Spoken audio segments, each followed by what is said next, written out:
চন 13 চন আৰু 2001 চনত বঞ্চিত যিখিনি শিক্ষক কৰ্মচাৰী আছে এই শিক্ষক কৰ্মচাৰীখিনি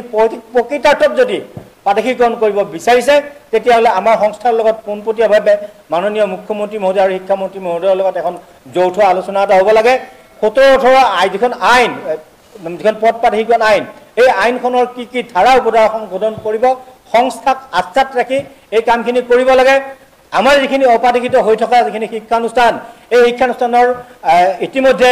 আমি গম পাইছোঁ যে মহাবিদ্যালয় পৰ্যায়ৰ যিখিনি মহাবিদ্যালয় আৰু উচ্চতৰ মাধ্যমিকৰ পৰ্যায়ৰ ছাত্ৰীখিনিক নিযুত মইনা দিছে বাছি কেইখনমান শিক্ষানুষ্ঠানক যিমানখিনি অপাধিকৃত মহাবিদ্যালয় আৰু উচ্চতৰ মাধ্যমিক আছে সকলোবিলাক ছাত্ৰ ছাত্ৰীকে নিযুত মইনা দিয়াৰ ব্যৱস্থা কৰিব লাগে উচ্চ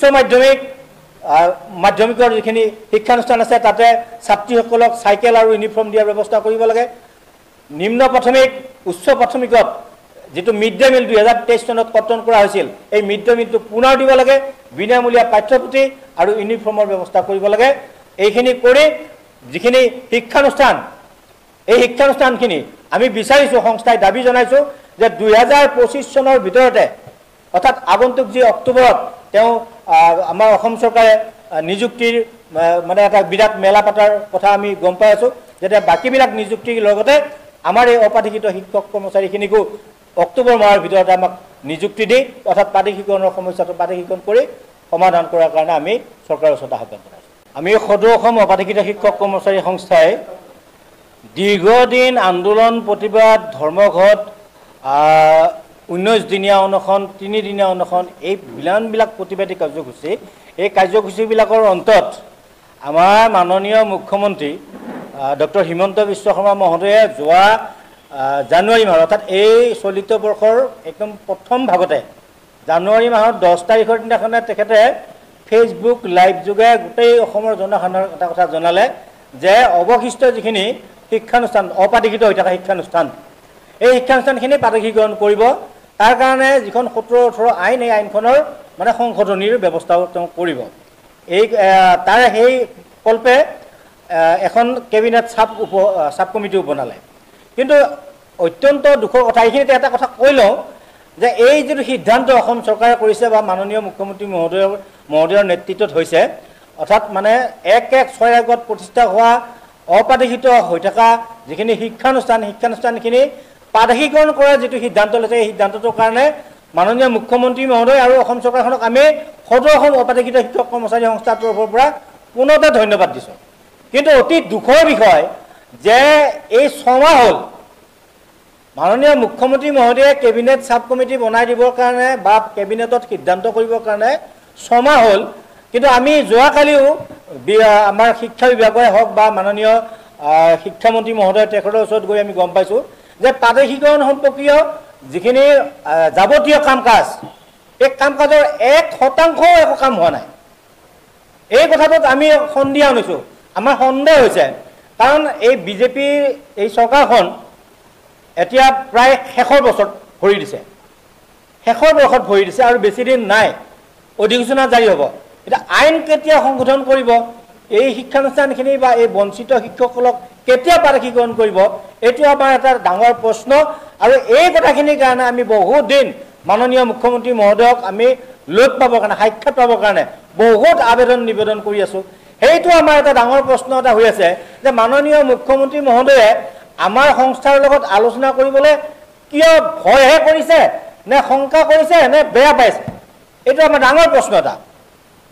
2022 চনৰ 20 অক্টোবৰত তেখেতৰ কাৰ্যালয়ক আমাক মাতি নিছিল মাতি নি 2022 চনৰ 20 অক্টোবৰতে আমাক প্ৰতিশ্ৰুতি দিছিল আইন সংশোধন কৰিব আমাক প্ৰাদেশিকৰণ কৰিব তাৰপিছত ইমান দিন আমাৰ পৰা এটা নিৰ্দিষ্ট দূৰত্বত তেওঁ অৱস্থান কৰি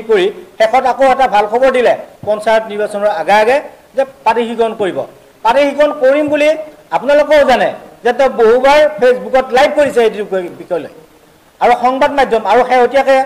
যোৱা যিখন বিধানসভাৰ মজিয়াতো তেখেতে এই কথাখিনি সদৰি কৰিছে কিন্তু কাৰ্যকৰী ব্যৱস্থা একো হোৱা নাই এইটো আমাৰ সদৌ অসম অপাধিকৃত শিক্ষক কৰ্মচাৰী সংস্থাৰ পৰা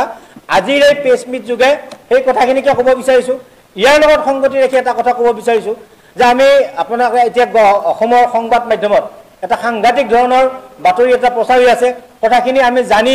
আমাৰো অকমান বেয়া লাগিছে এতিয়া চাওক এই চৰকাৰখনৰ বা এই চৰকাৰ বুলিয়ে মই ক'ব নাযাওঁ যে চৰকাৰৰ মন্ত্ৰী বিধায়কসকলৰ তেওঁলোকৰ মন্ত্ৰী বিধায়ক হৈ থাকোঁতেই তেওঁলোকে মন্ত্ৰী বিধায়ক যদি অহাবাৰ নহয় তেতিয়াহ'লে তেওঁলোকৰ পৰিয়ালটো কেনেকৈ চলিব এই দুশ্চিন্তাত মাননীয় মুখ্যমন্ত্ৰী মহোদয়ে কি কৰিছে